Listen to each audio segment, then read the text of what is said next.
If you're a lineman in charge of keeping the lights on, Grainger understands that you go to great lengths and sometimes heights to ensure the power is always flowing, which is why you can count on Grainger for professional-grade products and next-day delivery, so you have everything you need to get the job done. Call 1-800-GRAINGER, click Grainger.com, or just stop by. Grainger, for the ones who get it done.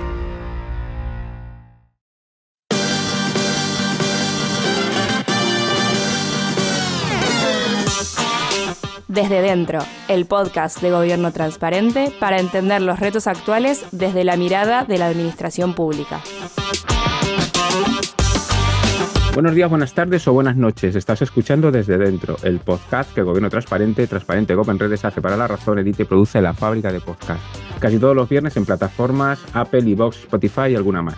Nuestro programa visualiza lo bueno que hacen las administraciones, sus empleadas y empleados públicos en nuestro país y todo el ecosistema alrededor de las mismas, desde empresas a organizaciones de la sociedad civil y academia. Y hoy tenemos a Gabriel Bestri, que es profesor de Derecho Constitucional en la Universidad Pablo de Olavide en Sevilla y presidente y fundador de OSPIA, que es lo que nos trae hoy aquí. Pues buenos días, buenas tardes o buenas noches, Gabriel, ¿qué tal? Muy bien, muchísimas gracias, todo muy bien. Buenos días, buenas noches, buenas tardes, Rafa. Bueno, a Gabriel lo teníamos ahí mapeado de referencia hace ya tiempo porque pues, es una persona y un experto muy consolidado en temas de inteligencia artificial y en derecho público, que tiene que ver con la cosa de la IA, pero, aparte de otra trayectoria suya académica y profesional, pero quien nos empujó a contactarle fue el presidente del Consejo de Transparencia y Protección de Datos de Andalucía, con el cual trabaja y colabora Gabriel. Y hace ya el año pasado dice, bueno, tenéis que contar con Gabriel para todas estas cuestiones que tengáis que ver con IA. Y hoy pues nos va a contar panorama de la inteligencia artificial en España desde el punto de vista de un jurista y de un académico y un experto, pero también que es OSPIA, un observatorio que ya lanzó hace tiempo y que está cogiendo cada vez más fuerza. Pues lo primero, Gabriel, es decir, coméntanos un poco tu trayectoria profesional académica y cómo llegas a ser un estudioso de la inteligencia artificial. Sí, claro, bueno, pues en primer lugar, Rafa, muchísimas gracias por la invitación y pues un poco lo que tú decías, ¿no? La presentación, como tú bien has dicho, yo en este momento estoy de profesor de Derecho Constitucional en la Universidad Pablo de Olavide. También soy el presidente del Observatorio Sector Público de Inteligencia Artificial. Bueno, esto porque mi trayectoria es evidentemente una trayectoria académica. Estoy ahora en Derecho Constitucional, pero he estado también muchísimos años en Derecho Administrativo y sigo estando en Derecho Administrativo, puesto que además de la Olavide soy profesor colaborador de la Universidad Oberta de Cataluña, precisamente en Derecho Administrativo.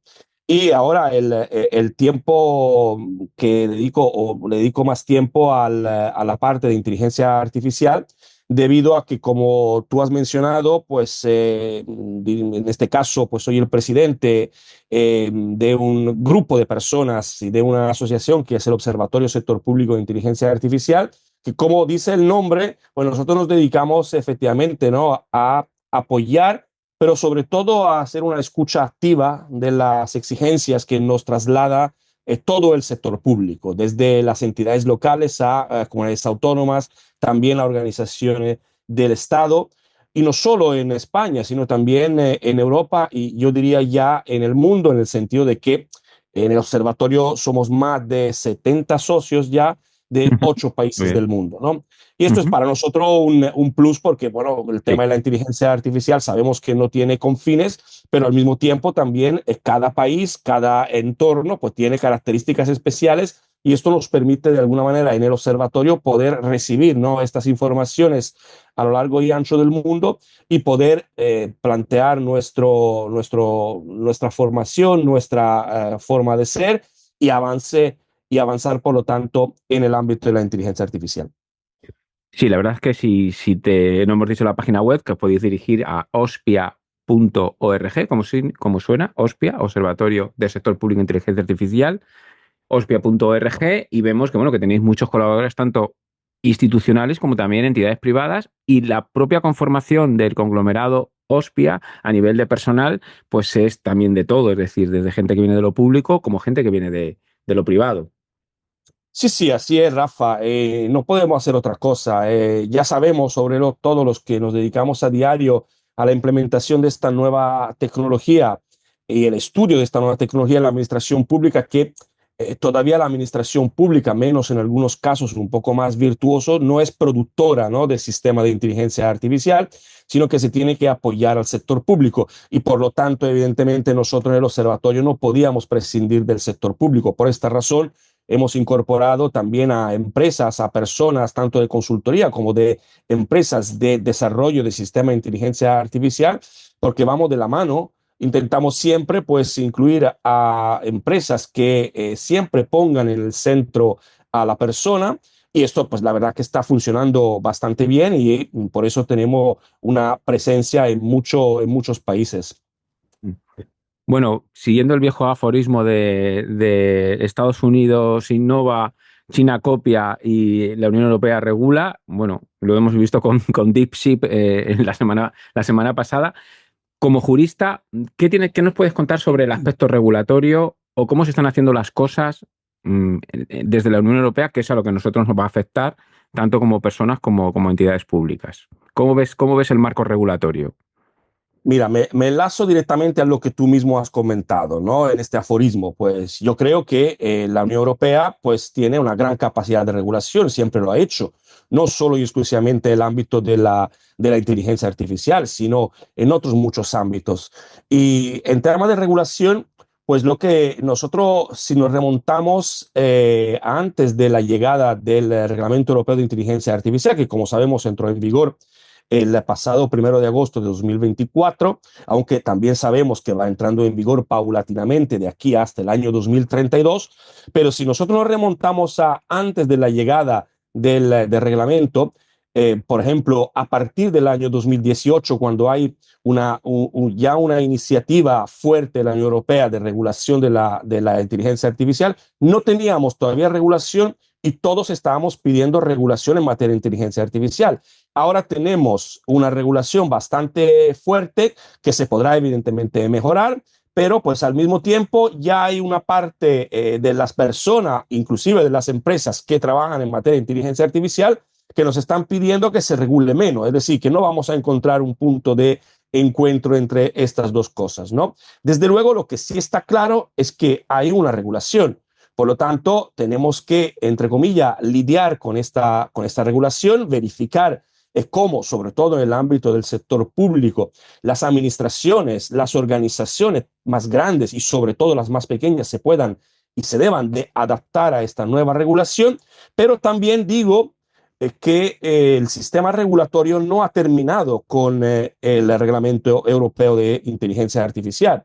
Y no hace falta ni que lo diga yo, simplemente podemos leer los periódicos todos los días y, por ejemplo, solo para poner un ejemplo, ya sabemos que los próximos días, por ejemplo, ya estará a nuestra disposición, y tengo mucha ganas de leer los detalles, la ley de inteligencia artificial de Galicia. Por lo tanto, eso significa que ya también las comunidades autónomas ya se están volcando en esta especie de regulación, en este caso, en el del ejemplo, una regulación fuerte.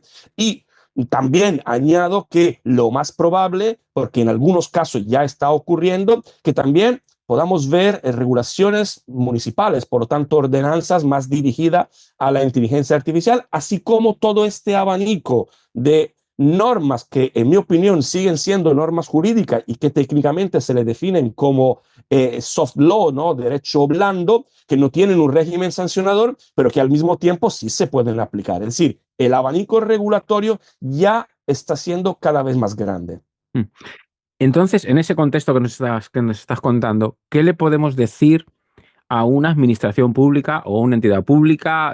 Bueno, tú has tenido experiencias también con Banco de España, con gobiernos autonómicos, diputaciones, entidades.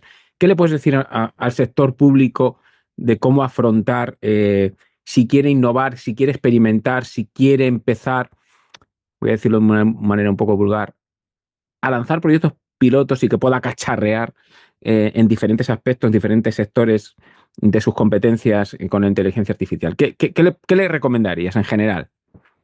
Sí, esta es una pregunta que me hace muchísimo cuando voy a estos foros o me invitan a jornada, ¿no? Al fin y al cabo, siempre las preguntas van dirigidas precisamente a lo que tú mismo me has preguntado. Yo creo que hay una clave y vaya por delante, que siempre evidentemente hay situaciones más virtuosas, me refiero a organizaciones públicas que van un poco más avanzadas en este sentido, pero sí hay una clave que es fundamental. En este momento, en la gran mayoría de los casos de las administraciones públicas, lo que falta es un plan estratégico. Es decir, cuando nosotros le hablamos de inteligencia artificial a las administraciones públicas, tenemos por un lado que considerar que todavía no ha terminado el proceso de transformación, es decir, de una administración analógica a una administración electrónica, ya le estamos hablando de inteligencia artificial, y esto también significa que los temas relacionados con tecnologías disruptivas, como puede ser la inteligencia artificial, pero también imaginemos el blockchain, también el metaverso, pues necesitan de un planteamiento riguroso dentro de la administración. No todas las administraciones tienen por qué implementar sistemas de inteligencia artificial. Y esto, por lo tanto, es posible saberlo solo y exclusivamente si dentro de cada una de las organizaciones pues se hace un plan estratégico, se identifican departamentos, áreas, casos de uso donde la inteligencia artificial pueda de alguna manera aportar un plus añadido. No nos olvidemos que las administraciones públicas de alguna manera lo que hacen y deben de hacer es prestar un servicio público. Por lo tanto, lo que se trata es de implementar sistemas que puedan mejorar los servicios públicos. Y eso se puede hacer, como decía antes, insisto en esto, solo y exclusivamente identificando casos de uso, departamentos específicos y, como tú bien decías también, empezar con proyectos pilotos, no implementar inteligencia artificial en toda la organización, sino identificar de forma específica allí donde ésta pueda aportar este valor añadido. Oye, ¿y qué papel en el sector público, que es a lo que vemos en nuestro podcast desde dentro, qué papel tiene la Agencia Española de Supervisión de la Inteligencia Artificial, la AESIA o AESIA? No sé cómo la llamamos. Sí, bueno, es muy difícil decirlo porque sabemos todos que se llama AESIA, que es la Agencia Española de Supervisión de la Inteligencia Artificial. Todos y todas sabemos que está en A Coruña. Todos y todas sabemos que ya hay un director de la agencia. Sí. Y aquí me paro en el sentido de que todavía no tenemos gran conocimiento de las actividades que desarrolla y que va a desarrollar, a pesar que sí podemos leer por lo menos sobre papel cuáles son sus atribuciones, pero hasta la fecha todavía no está funcionando al 100%, por lo tanto, pues deberíamos de esperar un poco de tiempo a ver que se vayan haciendo las cosas que se han previsto en sus propios estatutos. Yo me puedo conformar con lo que dice el nombre. Es una agencia de control. Por lo tanto, yo entiendo que su principal función será principalmente la de apoyar, en nuestro caso, las administraciones públicas en algo que, fíjate, es bastante complejo y que muchas administraciones públicas, sobre todo municipios pequeños, todavía le cuesta entender. El Reglamento Europeo de Inteligencia Artificial, lo mencionaba antes, no solo ha entrado en vigor, sino que hay que implementarlo. Y cuando el Reglamento de Inteligencia Artificial nos habla de proveedores y de usuarios, no hace referencia a la ciudadanía, sino que hace especial referencia a los que son las administraciones públicas en nuestro caso. Por lo tanto, hay que tratar de implementar precisamente la implementación, vaya la redundancia, del Reglamento Europeo de Inteligencia Artificial. Y esto, pues evidentemente, creo que es una parte importante de la ESIA que tú citabas, además del trabajo que tanto como organizaciones, como academia y como empresas también tendremos que tener. Hay un segundo elemento, y con eso termino esta pregunta, que yo creo que también tiene un valor añadido. Sabemos, porque además España fue pionera en esto, que hace un tiempo pues, se aprobó un Real Decreto sobre los sandbox, por lo tanto estos espacios de prueba, yo entiendo que ESIA también será quien va a liderar, junto con el ministerio correspondiente, estos espacios de prueba, inclusive para las administraciones públicas. Pero como decía, pues habrá que esperar y ver efectivamente luego cuando empieza todo el trabajo diario de una agencia tan importante como la que tenemos aquí, que sí es pionera en España, pero diría en la Unión Europea. El reglamento europeo prevé la creación de agencias como esta. España ya tiene esta agencia, por lo tanto, pues hay que darle tiempo para trabajar en lo que son las competencias que se le atribuye por estatuto. No, la verdad es que está todo por hacer, ¿no? Pero bueno, se van colocando un poco las piezas, pero es clave lo que has dicho, esos espacios no de desregulación, sino una regulación pues, que está controlada dentro de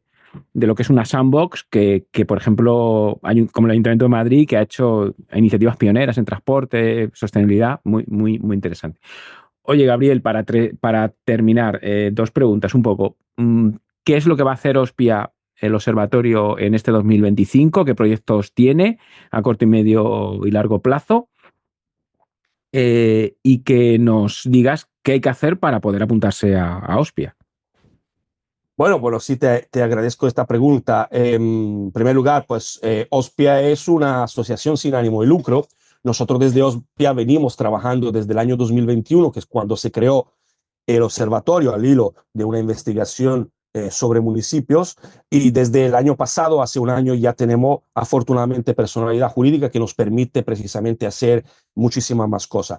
Tenemos que considerar que Ospia obviamente tiene su plan estratégico, pero lo que interesa ahora es que sepamos que Ospia responde a las exigencias que las administraciones públicas, el sector público le están demandando. En este momento, aunque parezca una paradoja por lo que podamos ver en redes sociales, en materia de formación, sí tenemos una fuerte demanda de formación. También es comprensible, solo para poner un ejemplo, pues en España hay 8.137 municipios, pues evidentemente los empleados y empleadas tienen que formarse en transformación digital, ¿no? Por esta razón hay mucha formación. Nosotros dentro del observatorio tenemos la grandísima suerte de que todas las personas que están como socios dentro del observatorio son gran especialistas y todos y todas, o por lo menos en la grandísima mayoría de los casos, provienen del sector público. De manera que no solo son socios y socias del observatorio, sino que son empleados y empleadas públicas especializadas en materia de transformación digital. Ojo, no solo inteligencia artificial, no confundamos la transformación digital con la inteligencia artificial. La inteligencia artificial es parte de la transformación digital, como también lo puede ser la automatización de la actividad administrativa. Por lo tanto, nos dirigimos a la parte de formación, que para nosotros es muy importante.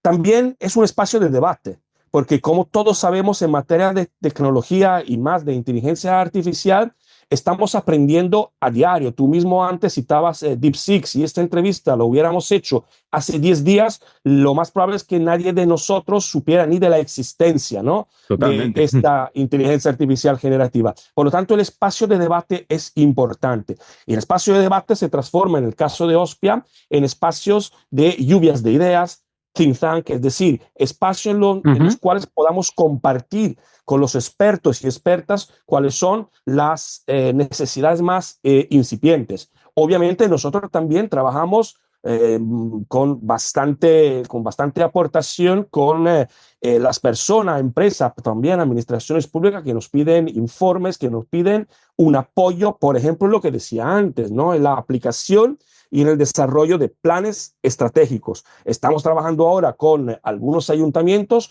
que afortunadamente han entendido que antes de llegar a implementar la inteligencia artificial, hay que obviamente tener un plan estratégico. Y en esto nosotros estamos, ¿no? A grandes rasgos son estas las cosas que nosotros hacemos. ¿Cómo podemos o cómo las personas interesadas y que tengan cierta formación también en materia de transformación participar en el observatorio? Somos una asociación ni mejor ni peor que otras. El funcionamiento es exactamente el mismo. Nosotros tenemos un espacio de colaboración donde además tenemos una formación específica para solo los socios y socias del observatorio. Así que simplemente entrando en la web que tú mismo has citado, es decir, ospia.org, ya encontrarán un botón que dice colabora, que se llama colabora. Allí dentro pues uno puede hacer la solicitud de participación en Ospia y nosotros estaremos encantados de recibir a más personas que quieran aportar a este que finalmente es un proyecto. Pues con esta última reflexión, con esta llamada a la acción para colaborar, te voy a permitir, porque tengo delante tu libro, donde tú diriges, que coordina Concha Campos, Inteligencia Artificial en el Sector Público, retos pendientes del consultor de los ayuntamientos, de julio del 24, pero plenamente actual, porque te da la base para también enfrentar y confrontar cómo puede ser la IA en el sector público, y que vamos a dejar en la nota del episodio. Pues Gabriel, esta ha sido la conversación, bueno, con Gabriel Vestri. Como veréis, es italiano, un italiano andaluz, en Sevilla, el profesor La Palau de Olavide, presidente y fundador de OSPIA, del Observatorio sobre Sector Público de Inteligencia Artificial, y esta ha sido la conversación con Gabriel. Buenos días, buenas tardes o buenas noches. Muchísimas gracias, Rafa, muchísimas gracias.